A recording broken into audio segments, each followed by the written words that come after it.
Good afternoon, everyone. Welcome to today's press conference. We'll run today in three sections: a broadcast section, a Sunday section, and then a section for the Mondays. Let's find Carve to get us going.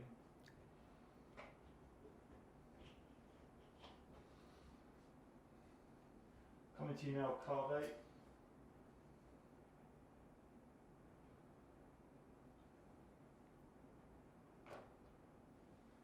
Hi Frank. Hi, hello. First of all, I just wanted to ask you some injury news. Have Ziyech and Hudson-Odoi been training, and is there any chance of them being back in time for this game? It's their first day back with the group today, training at a decent level. So I'll have to see how they are over the next 2 or 3 days to see if they make West Ham. Are there any other injury updates at all? No. Okay. Obviously, yesterday it was decided that there weren't going to be 5 subs going forward. How much of a blow was that to you and your players, as far as you're concerned? Well, I don't want to talk about it in terms of being a blow. It's just when we spoke about it as managers, the overriding factor from the managers, whether they were maybe for or against, because I think there were different factors to this, was that this is a case of player welfare and making sure that we're looking after the players and giving them the best opportunity to perform at an optimum level and not putting them at risk as such because of the uncertain times and the schedule. And that schedule gets tougher because, for instance, we play 2 games in 2 days over Christmas. So I think it would have been really beneficial for player welfare. Normally I think the modern day player welfare, employee welfare comes out on top. I don't think it quite has this time. But the decision's made and we just carry on. Just turning to the game against West Ham, obviously under David Moyes, they've made a lot of progress. In the past they've been involved in a lot of relegation battles. Now they're, I think, just 1 point behind you. What do you think of the job that David Moyes is doing there? And have you seen them progressing season by season recently? Yeah, I think he's doing a great job. They have good players, but you know the way they're playing and the consistency they've got to the levels they've got this season have been really impressive, because I think he's a experienced, very, very good manager who's obviously got his message across to them, and they're playing really well. The organisation of their team, the style that they play in is difficult to play against. They have threats on the counter-attack. They're very good at set pieces, so they're just playing really well. They're clearly a well-managed team.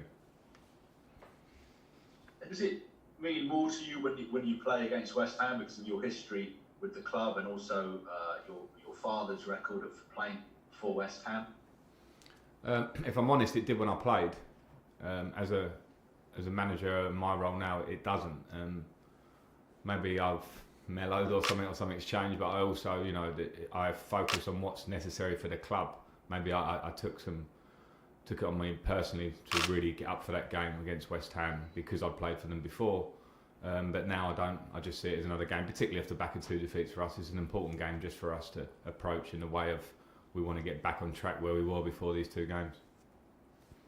And just the final one from me, on Declan Rice, obviously you weren't in charge of the club, but how much of a regret is it that he left at Chelsea, and what have you made of the player that he's become for West Ham and also for England?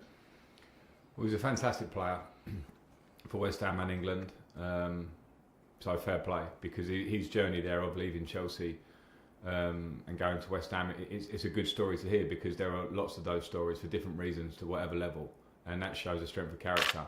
And in terms of from our end, I don't think we certainly wouldn't use the word regret. Our academy is one of the best in the world. You look at our first team now, what the players that we've produced are in and around the first team squad. We've got so many, and it's not easy. It's not an exact science to pick, choose, or whatever players. But the academy work brilliantly here and bring through a lot of good players. Declan Rice, let's give himself personal credit for going and having the great start to his career that he's had at West Ham. Let's come to Olivia at PLP. Hi Frank. Hi. You've been playing Timo Werner on the left more recently. We saw at the start of the season you playing him through the middle. Is it a case of Giroud and Tammy playing really well and not having available wingers is why you're playing Werner on the left? And long term, do you think you'll be playing him more through the middle? Different reasons on that one, because we obviously, when we have a big reference of a target man, I get asked a lot, why am I not playing Tammy or Ollie or Tammy, whatever way around it is, all the time.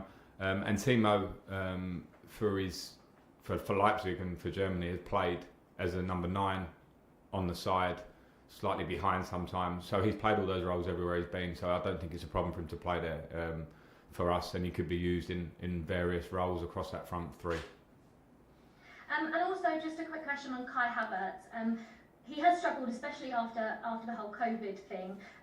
What do you think? We've seen him play, he's very versatile. We've seen him play on the right, we've seen him play in a midfield 3. What do you think his best position is, and do you think 4-3-3 suits him? Yeah, I do think it suits him. He can play, and before his COVID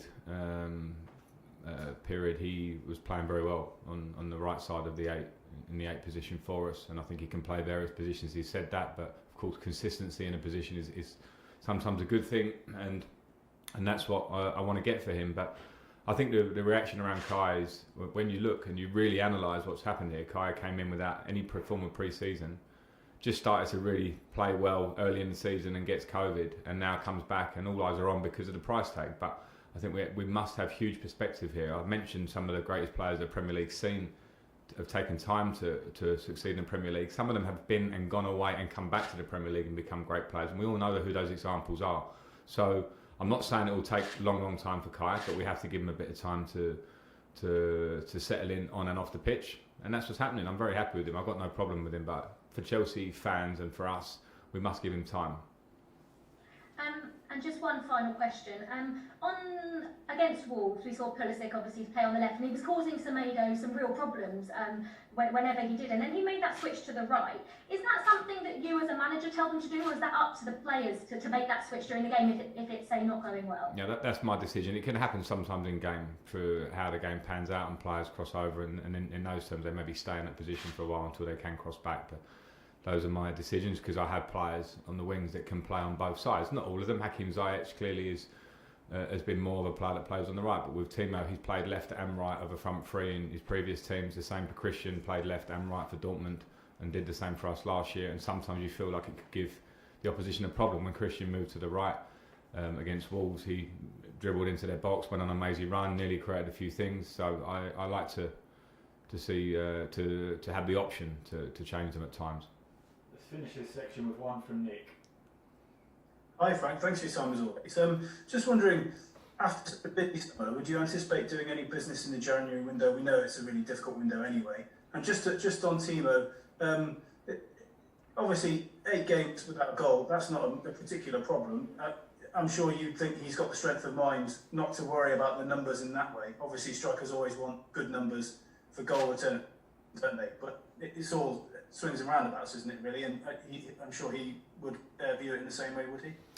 Yeah, firstly, I don't know about January, and I'll consider January when it's here. So I've got the squad, and we're working hard at the games that are in front of us.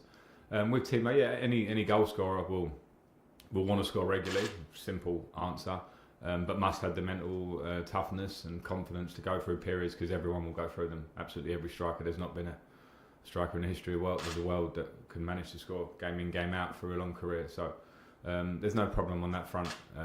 He needs to remain confident. He needs to keep getting in the areas, and those goals will come without doubt.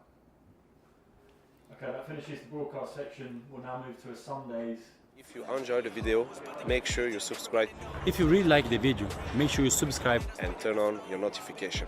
and turn on your notification. For more videos, click here, and to subscribe, click here. What are you waiting for? Subscribe now. Perfect. You made